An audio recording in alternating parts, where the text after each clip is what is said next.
ബ്രഹ്മകമലം ശ്രീലകമാകിയ നാദ ബ്രഹ്മസുധാമയി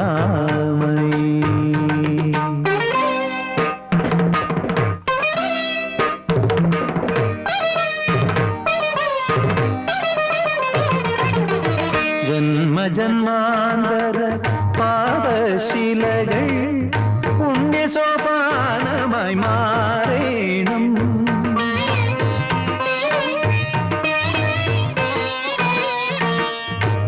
ജന്മജന്മാന്തര പാദശിലകൾ പുണ്യസോപാനമായി മാറേണം. പുണ്യാഹ ജലബിന്ദുവിൽ ദേവി കാരുണ്യവാരിതിയുണരേണം. നിത്യവും ചേതനയിൽ കരുണാമലയരുളേണം.